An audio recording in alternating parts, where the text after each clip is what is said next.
Yes. So thank you all for joining us. I am so very excited about today's session about local action and global impact.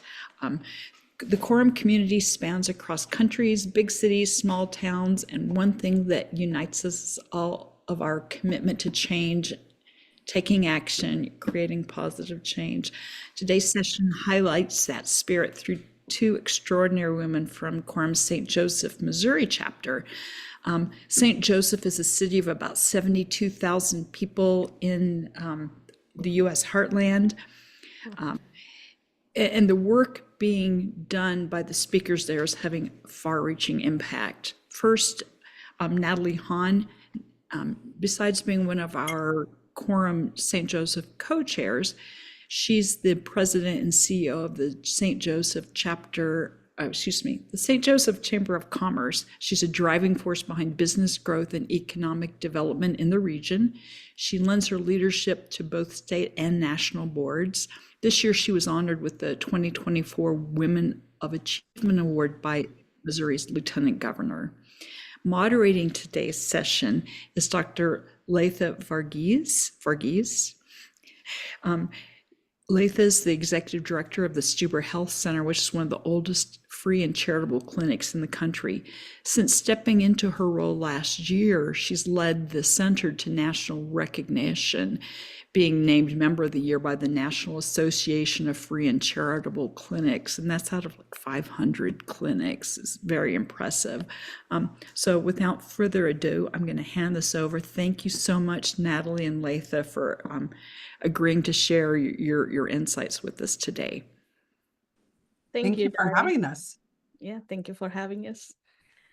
Yeah, let me start and then maybe I will go from there. Thank you, Diane, for your kind introductions. I'm Latha Varghese. So I've been in this leadership position not too long ago. It's been only a year in a short period. And I can tell my background is basically I'm a nurse. I've been a nurse for almost 25 years. And since 2016, I've been a nurse practitioner working part-time here in our clinic and also teaching full-time faculty position. And in the last year, when this position opened up, I jumped in. I felt like a calling. We had some instability in the leadership position, and I wasn't sure I would be a great leader or anything. I was like, okay, this is what I can do for our clinic. So I stepped in. This is just a little background about me, but I will have Natalie share her story, maybe introduce yourself and talk about your leadership experience briefly. Well, it's my honor to be sharing this platform with Latha. She is a tremendous woman leader in our community, and I'm just proud to be on the same Zoom with her. So thank you, Ms. Latha, and I'm sorry to hear about your mom. I'll send lots of warm thoughts and prayers her way. So I have been the president and CEO of the Chamber of Commerce here in St. Joseph, which also does economic development. So we work with the city and the county and local businesses to create jobs, expand jobs. We have a lot of manufacturing.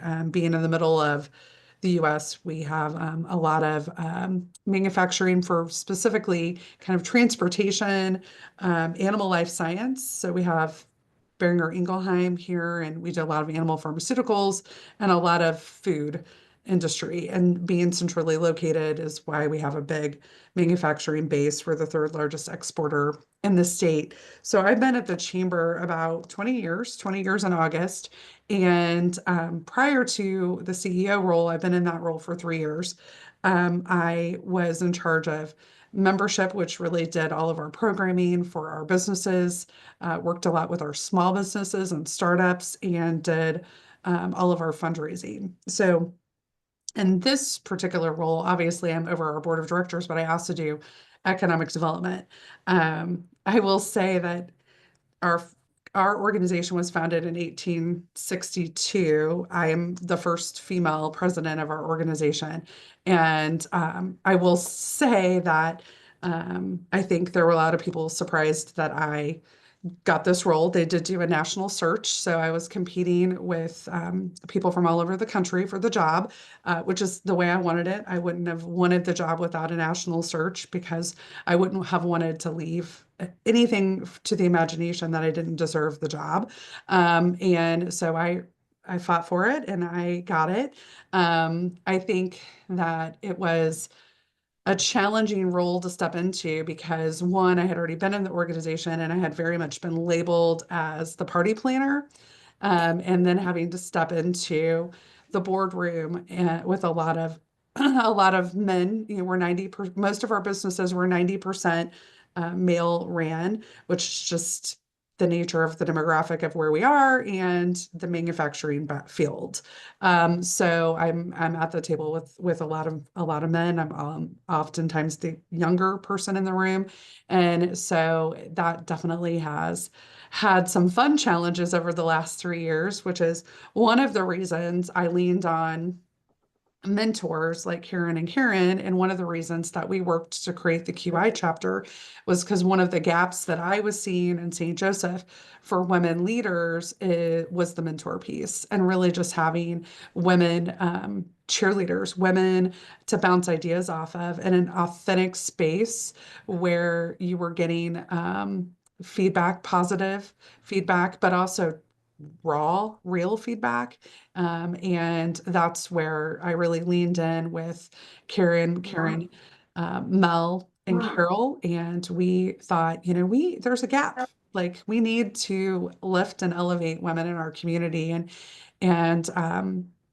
that's when we were like, my gosh, we already know who's doing that, Meg. So that's kind of how the St. Joe's chapter got started, at least from my realm. All four of us have a different view of what led them to it. But for my path, it was really just kind of I had come into a new CEO role where I was probably dealing with some imposter syndrome and really having to prove that I could do the job, had a lot of eyes on me, and had just gotten into just moved in with my now husband, but you know, was divorced, was like entering a new relationship. I had a lot going on in my life, and I just really needed some strong female leaders who didn't have maybe weren't sitting at the boardroom table. So that's kind of where I landed into Quorum and with Karen and Carol and Mel and they have been that backbone for me, which led me to where we are today. Yeah, that's amazing, Natalie. Uh, this is a good thing about Quorum is, you step into it, you have a lot of other people that could mentor you. And in our community here, and I'm new to this, to the Quorum actually. And also I don't have much experience as a leadership in the leadership position. And that actually helped me, to get all the resources. And you guys are very amazing people here. And I look up to you as well, Natalie, kind of looking at you are actually doing like at a higher level in our community. So as a first like female leader, in your in the chambers of commerce, you probably had a lot of challenges. Could you briefly talk about some of the challenges and how you addressed those challenges? So, I mean, I think the first real challenge for me and was really kind of really head on facing with any imposter syndrome that I was probably dealing with because people already knew me. I think it would have been the easier road to go to another community. Like it would have been easier for me to go be a CEO of a chamber in another community because people already knew me and they had established me and what they thought my limitations or my ceiling of capacity was. And so having to prove your seat at the table every day was a challenge that I was willing to take. I mean, I knew I was capable of it. I knew I just hadn't had the opportunity to do it. But I could have taken the easier road and just gone to another community and gotten the job. So I definitely had to overcome a lot of folks. And we did a quorum panel the other day, and the mayor knows I tell this story and he's given permission. But I had gotten the job they had announced the job. It was just kind of awkward because I was already internal, but the previous CEO was here, so we were both working together for like 2 months prior to me taking the CEO job. And so the mayor that was running for mayor at the time wanted to meet with me. He didn't want to meet with the CEO because he wasn't going to be there when he became mayor. So he comes in and sits down and he's like, well, tell me a little bit about yourself because the jury is still out on you. And I said, well, sir, you haven't even been elected mayor yet, so the jury's definitely still out on you. And he goes, oh, I'm gonna like you. Yes. He's like, you're a little more feistier than I thought you were. So I think for me, it's really challenging because for women leaders, it's such a fine line. So I had to overcome that party planner persona, which I am fun. Like I like to give gifts. I'm loud, Yes, I'm you are. fun, and I will never dull my sparkle, period.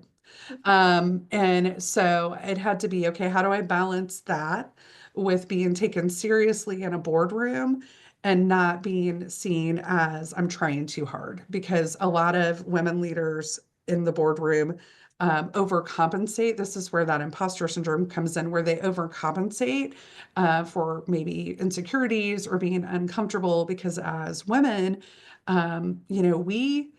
will we were just taught to be polite, and you can be polite and you can be yourself, but you're taught like to be in the boardroom. Like for me, I was taught like, okay, well, you're the party planner. You can't also sit at a boardroom table. Well, why not? Why can't I make a heck of a martini and still be able to sit in a boardroom and make tough decisions? I don't understand why you can't do both. Seriously. Yeah. And so that was, I think, the biggest challenge. Lucky for me, I have had some really great champions that have supported and helped me get there, but it was tough. It's a tough world. It's intimidating, and you're dealing with big deals, and that was a big challenge. Yeah, I know it's so hard. Like for me, from my background being a nurse, people look at you like, okay, you're not like in the business kind of level, so you're always gonna be looked at like not at the same, they Mhm. stereotype you in certain way, and you have to come about that.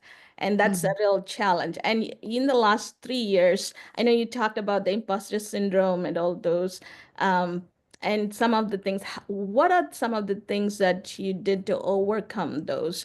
Can you give us some few tips just from your leadership experience? What are some of the lessons you learned? What are some of the things that you could recommend for us? Yeah, so the first thing I did was just unapologetically stayed myself, because I think it's when you stop being yourself and try to lean into what other people want you to be that you get into trouble. So I've just always just been myself. And so if I don't know the answer, I don't pretend to know the answer. And I will 100% say like, hey, this economic development is new to me. I don't know Chapter 100 bonds. I'm still learning. But I'll get with our lawyer and get back to you and get you an answer in a timely manner. So I think not thinking I have to have all the answers, which I think when you're trying to prove yourself is an easy trap to fall into, and just being yourself. The other thing is I had a couple men mentors give me this tip, but it was to stop saying I'm sorry. Like, I'm sorry for the delay in the email. I'm sorry that I'm late. They said, stop. Men don't say they're sorry. Stop saying you're sorry. So I've paused and started rethinking my approach. So instead of saying, I'm sorry for the delay in my email, I'll say, thank you for your patience. Here's the information you were looking for. Yeah, that's Because it's a confidence thing. And so when you go into a room and you say, I'm sorry I'm late, or I'm sorry for the delay, it automatically kind of creates this perception that you're, weaker, and that's a reality. And so I think just having to make sure that I'm leading with confidence and not falling into traps where I do feel insecure. And, and then the third thing would just be having great mentor and great women around you, because not every day is a win.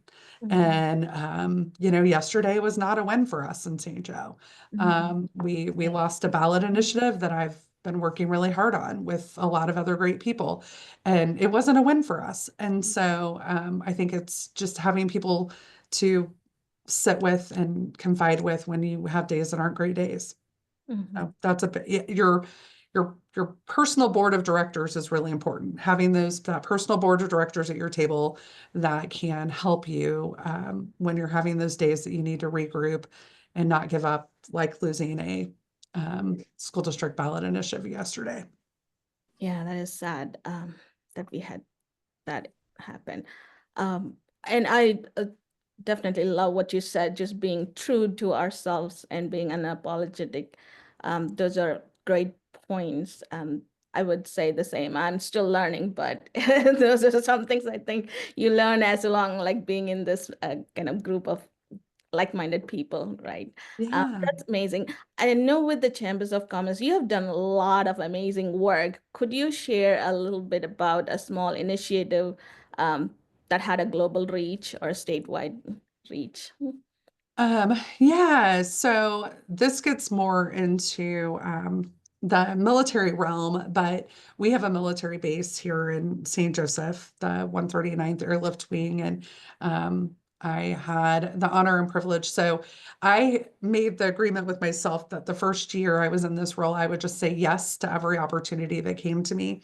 I don't necessarily do that anymore. I wouldn't be able to keep up, but I wanted to just learn and immerse myself in opportunities. And I had this opportunity to join a national coalition of civic leaders that advocate for military families. And so that was a 3-year program that we did where we went around and learned about the Air Force bases across our country.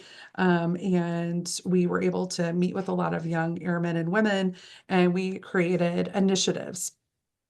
So those initiatives, there were 2 different initiatives that our class was a civic leadership class, and part of that, like a local leadership class, you would come up with an initiative or a class. So one of the initiatives we created, so a challenge that we have in the military with spouses is military moves every 3 years, which is the design of their leadership.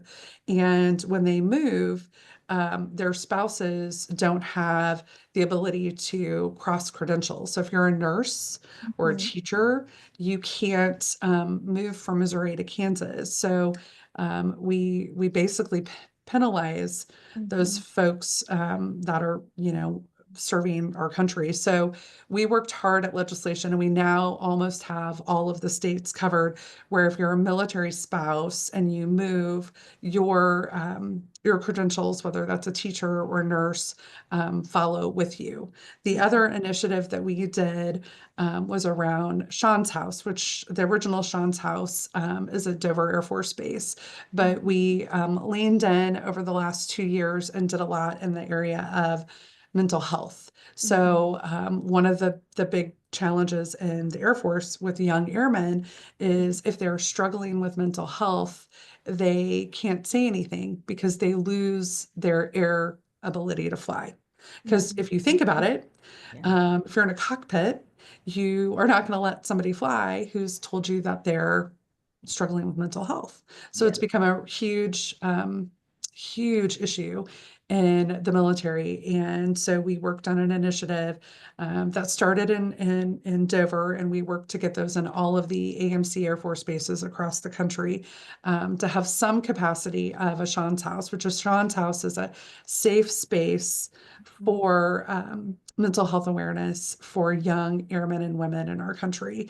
And that has the ability for them to go and feel like they can get the mental health they need without without losing their jobs or without losing their livelihood, because some of them may have young families that depend on them. So we were able to do the one that my girlfriend in Oregon is doing is a trailer. So they have a trailer that travels, and it has like Xboxes in it, and they have a social service worker that sits in the trailer, and so they come and play Xbox, and then if they feel comfortable, they can talk to this trained professional about mental health challenges that they might be having. So not only did we learn how to advocate for military families across the country, but we were able to create initiatives, and I brought them home too. So we were able to create some of those initiatives here at the 139th. We now have a mental health dog at the 139th. So if you are having a bad day, that mental health dog, you can take him for the day or the afternoon, and there is nothing that cheers you up more than a golden retriever. I'm just saying.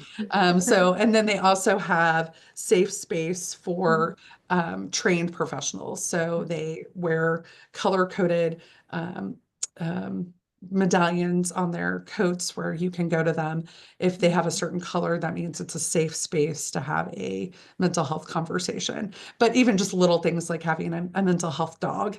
So we do have Coda over at the base now, and Coda brings a smile to your face. And then we created a program here locally called the Civic Leadership Academy, where we bring civilians into the base so they can learn more about the military, because there are a lot of misconceptions of the military. And for me, it's all about transparency. So getting the civilians in where they can ask those questions and learn more and really have the opportunity to immerse themselves in the process, it just makes for better communication between military and civilians.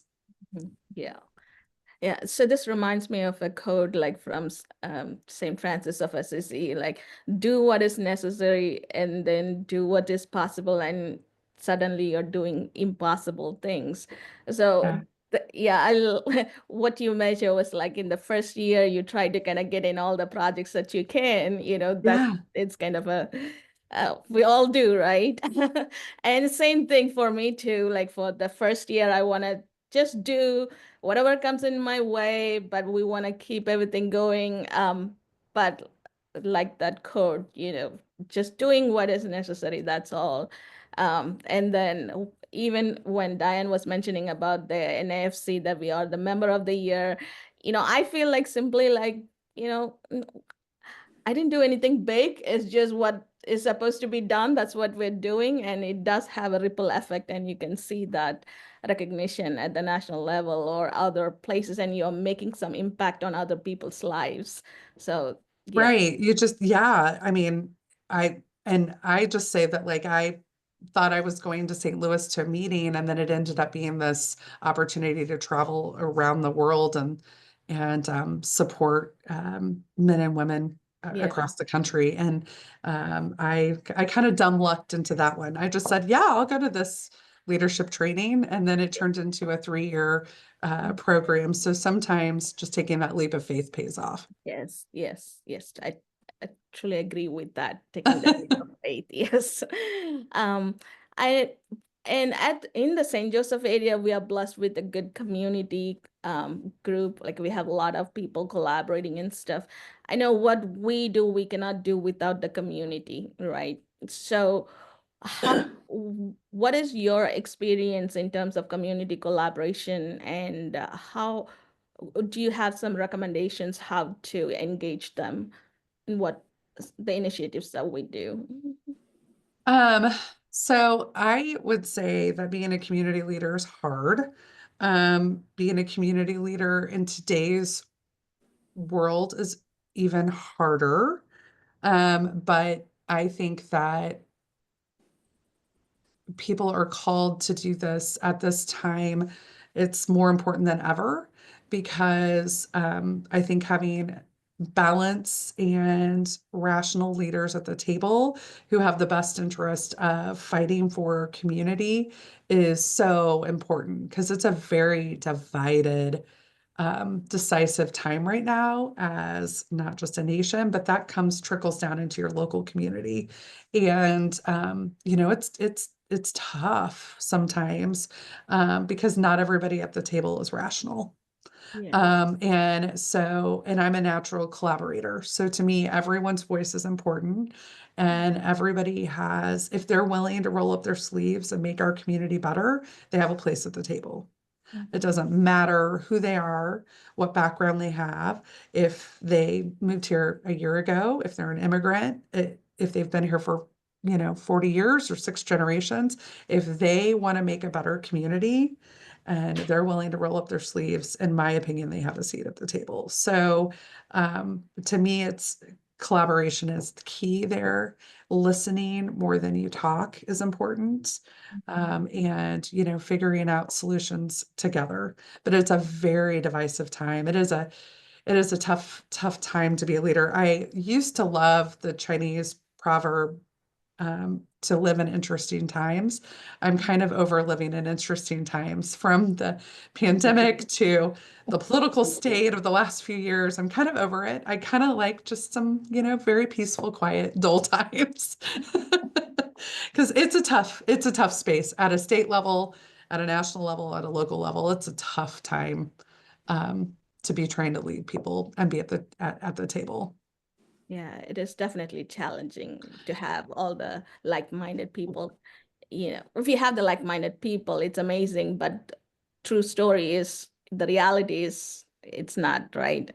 Could you share a story or from your personal experiences, um, if you had a good collaboration where you were able to kind of make a huge difference, and or also on the other side, if you had a challenging situation, can you share a story that you can think of? Sorry, I was reading the questions on the side. So just a challenging time. Yeah, like, is there a collaboration that was very challenging and how you navigated that? Oh, yeah, there's always collaborations that are challenging. Um, you know, I I would say, we deal with challenges on a daily basis. The school bond issue is a great example. It was very a very challenging um, bond election. We're at a very pivotal point in our community for our school district, and an issue to me that should be so just clear that it's supporting a better path for our children, became political. And, that was disappointing. And so I think part of me, as I woke up today, was like, why am I, doing this? When we're not going to be able to impact change because people are taking issues that are about our children and about building a better community, and they're making them political issues. But then I had a cup of coffee and took some Dayquil and said, I gotta keep moving. I gotta keep moving.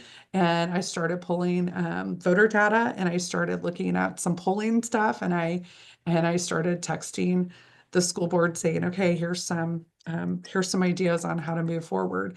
Not my place, but that's a collaboration, because it's going to take all of us as a community, because we can't give up. We can't just say, well, we lost. The future of our district just is what it is. No, we just have to learn from that loss and win it the next time. And that takes all of us. It takes all of us. And just turning off social media helps too. I haven't been on social media today. That helps. That is Sometimes you good. just have to take a break from social media.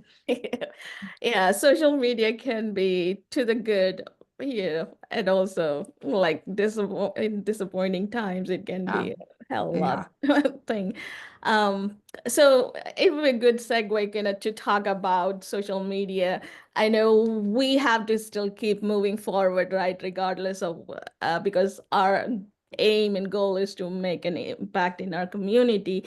So could you talk about the social media and how you use that as you can use it as a weapon also, right? To kind of um, implement or whatever you want to do. So could you share a little bit about the strategies that you use in terms of social media networking? Yeah, so we use a lot of strategies with social media regarding like reputation management. So we tend to find the good stories in our community and share those. So we created a community um, collaboration, which is Uncommon Character, which is partners of multiple entities where we work together with their communications directors to share positive stories in our community, interesting stories in our community, stories with grit, because our community has a lot of grit. It's not perfect. We are a very unique community. We have a lot of grit. Um, we have a lot of passion. We have a lot of opinions. It's one of the reasons I love this town is because it's not just a little suburb community that has absolutely no personality. It has way more personality than most of us can handle most days. So, but that's my favorite thing about St. Joe is the grit.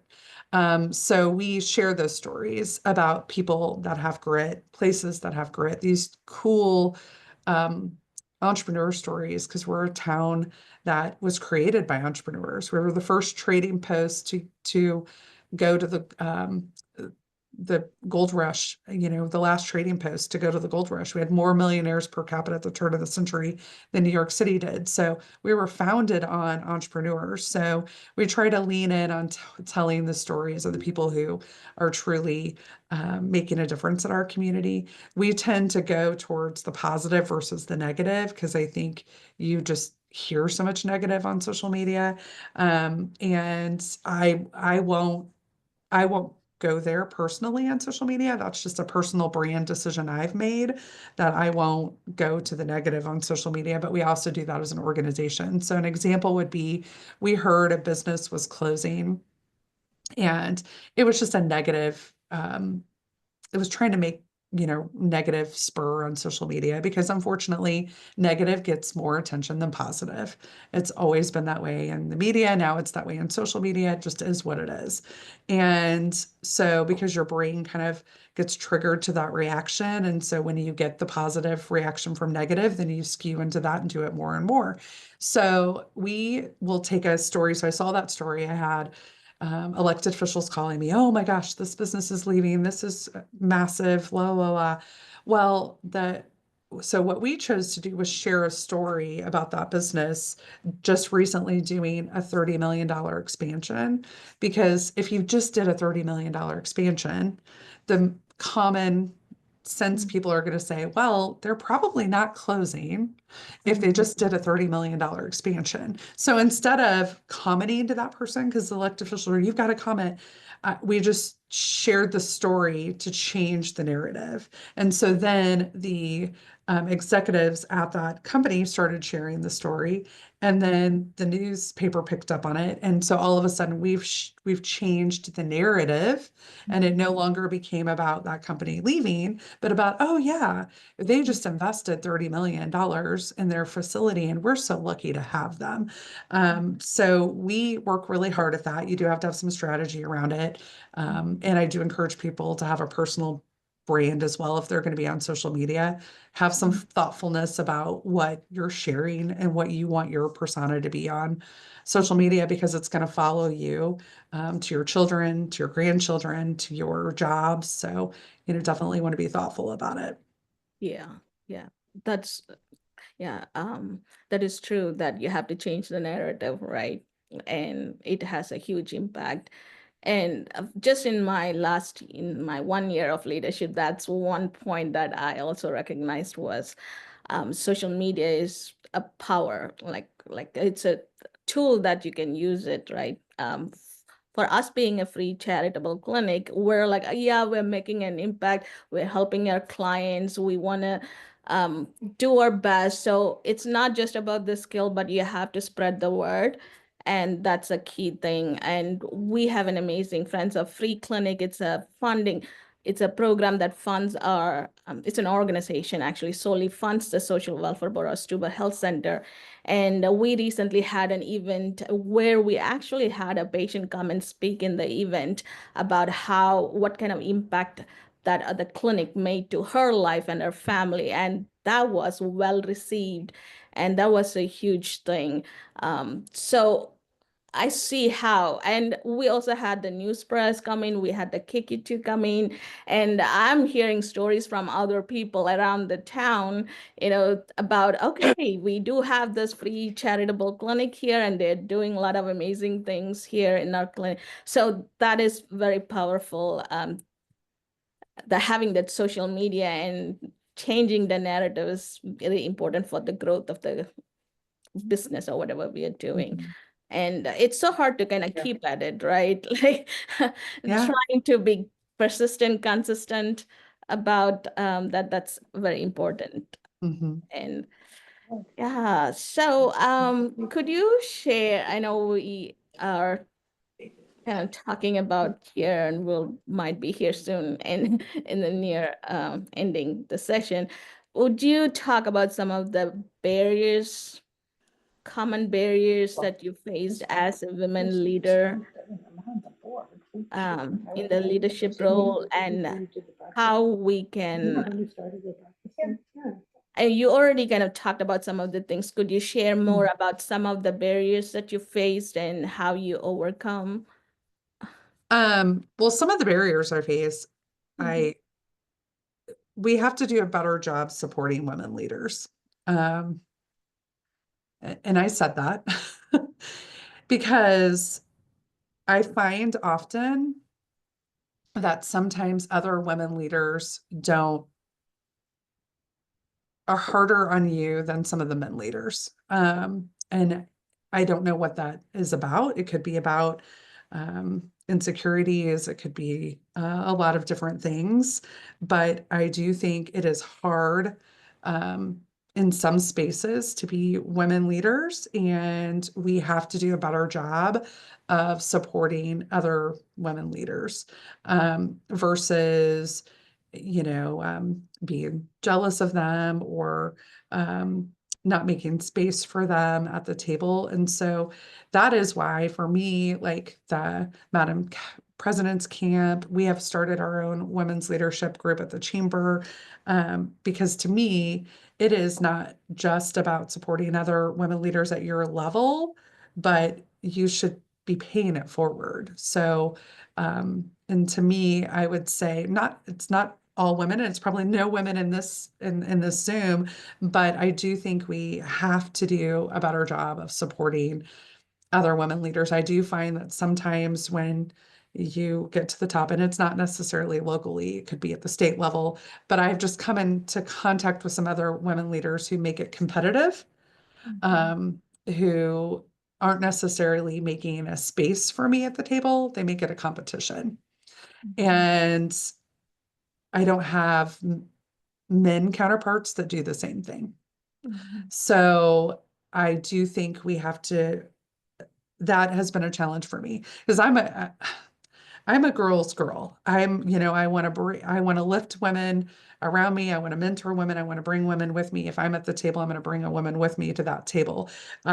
So as that's probably been the hardest pill to swallow in the last 3 years, is not everybody wants you to be successful. And it's not just women. There are other people that don't want you to be successful. That's been hard for me to swallow, because I want everybody to be successful.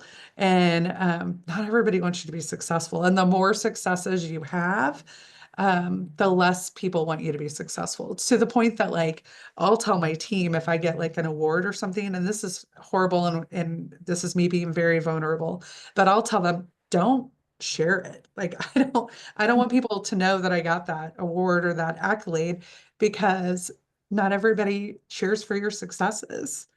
It's the Dayquil, it's making me teary-eyed, and I'm being very vulnerable with you, but that would be the one thing. And that's why I have Karen Squared, because they always cheer for my successes. And that would be the one thing I would tell other women is just cheer for people's successes. It's tough. Yeah. It's tough out here. Just cheer for them. I mean, you can disagree with them, have that conversation at the proper time, because Lord knows Karen Woodbury will tell me if I'm acting up. But have that conversation, because that's part of being a mentor or a friend or a colleague or on a personal board of advisors. Have the tough conversation when the tough conversation needs to happen. But gosh darn it, when somebody's doing something good, just be happy for them. Just cheerlead for them. That is tough, because I do find that the higher you climb, the lonelier it gets. So Yeah. just be a champion for other women leaders. That's my only piece of advice. And that's been a hard pill to swallow in the last 3 years. Yeah.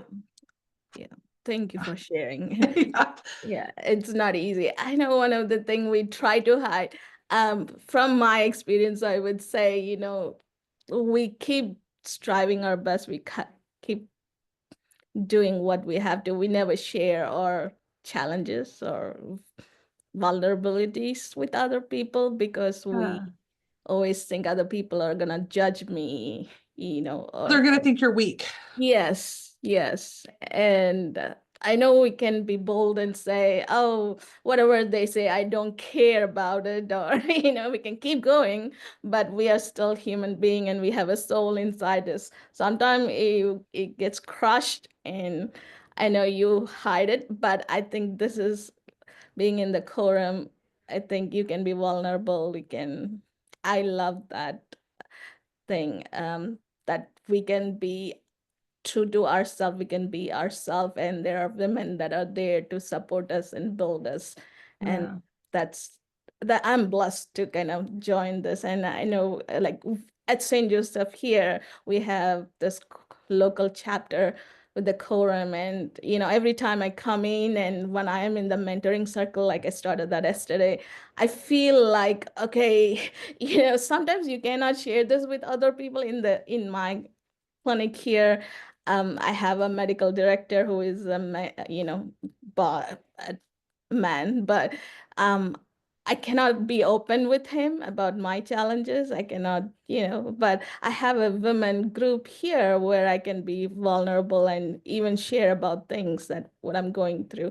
And you truly said, like, it's not just, yes, women can sometimes be jealous of your success, and it is challenging. But at the same time, there are women that helps us build us and Oh, absolutely. going. Yeah, absolutely. That is absolutely the case. Yeah, and yeah, and yes, in the professionally, like we try to do our best in everything, but at the same time, you have to have a balance, right? And so what are some of those self-care measures that you do to help yourself? Well, I turn off social media. I take social media breaks. I think just the position I'm in, I have to be on social media. So I would be naive to say that it's not in my best interest to know what the general public is saying. So I have to be on social media, but I definitely take social media breaks, for balance, for mental health. And, I find a program that I just absolutely love on Netflix or Hulu and put my earbuds in and zone out.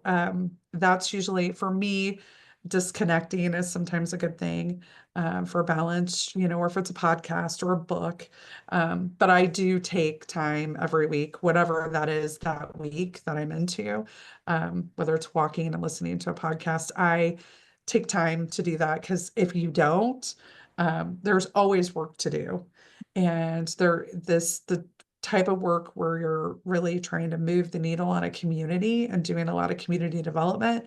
I mean, I work too much as it is, but if I don't just truly just cut the line and take time for myself, I wouldn't be doing anyone around me the best that I could do. Like, it goes back to, like, you have to put your oxygen mask on first, because you're not going to be able to help the person next to you if you don't have yours on. So you're really not going to be able to build a better community if you're not taking care of yourself. So I do have to do that too. And I'm going to Italy in for a week and for 10 days and a week. And I've told my team, do not call me, do not email me. You guys are all capable of finding a solution. I'm going to drink a lot of wine and ride a lot of boats and talk to a lot of Italian men in Italy, and do not call me. Yeah, you need to have that And eat fun. a lot of pasta. Like, Yes. do not call me. I'm going on a girls' trip to Italy. Don't call me. So I think you just have to, whatever that is for you, I think it is so important to find that balance and mental health, because it is so easy to go down a rabbit hole with social media or what other people's perceptions are and spiral. And you just have to have some balance for self-care.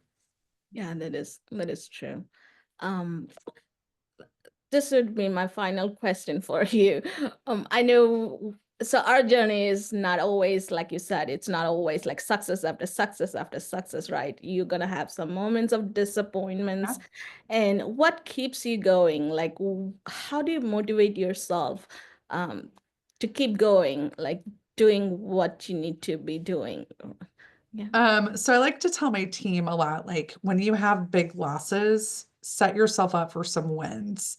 So give yourself some easy wins when you have big losses. So like if you know you have something that you might lose on, like a school bond campaign that you really wanted to pass, or like a client that you thought you were going to land, then give yourself some easy wins after that. Give yourself some projects that you find joy in that give you some easy wins, because your psyche can only take so many losses, especially in the kind of work I do. And so you got to give yourself some easy wins. And if that means, going and volunteering at the noise home and just rocking babies, or going to the animal shelter and walking dogs, whatever that like easy win is for you, that you're still giving back to the community, that gives you some mental health space, like find something that's a positive after, because you can only take so many losses. So you got to give yourself some easy wins. Yeah, So, that's true. and we Yeah. talk about that as a team is a lot. Like if we're looking at, okay, what projects are we working on? What strategy do we have? We make sure if we're doing some tough stuff, we have some stuff in there that's fun, that we like and we enjoy. So we get some easy wins. Yeah. Thank you, Natalie. Yeah.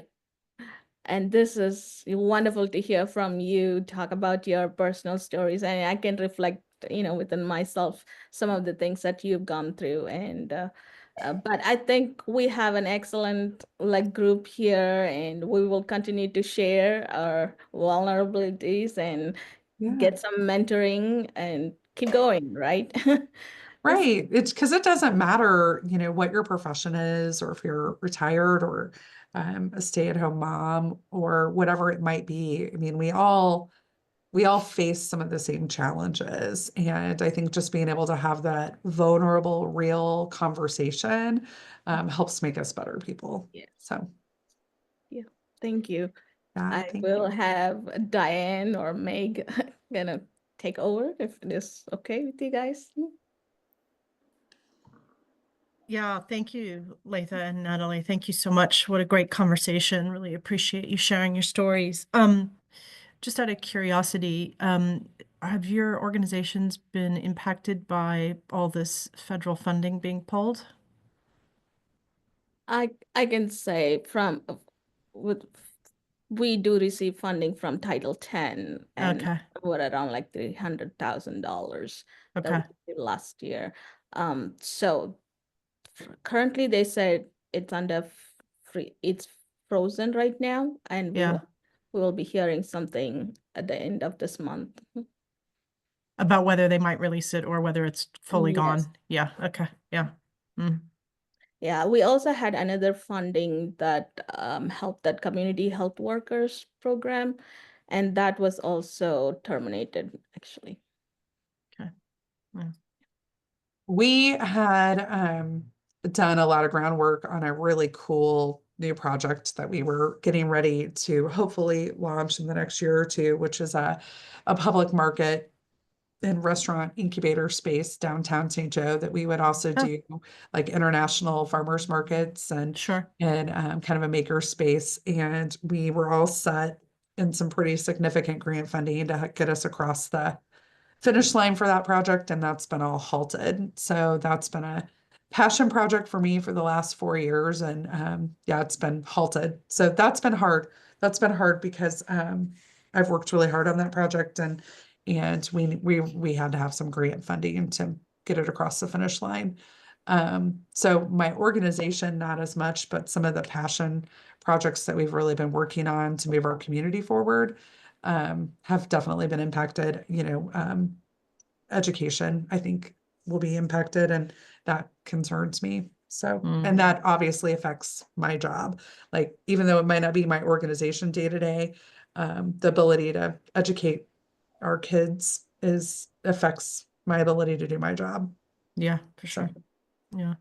Yeah. Well, thank you for sharing that. I was just sort of curious because I feel like so many places are impacted in funny ways. Diane and I were just on a call with Deloitte yesterday, and Deloitte, like so many big companies, have received letters telling them that they need to do away with their DE&I programs if they want to continue to do governmental work. yeah. So they're complying with some of that stuff. And so it's just sort of interesting to hear, how it's impacting various parts of business and our healthcare, our education, everything. Just because I think the work the two. I think Meg froze for just a second. Sorry, I'm back. Can you hear me?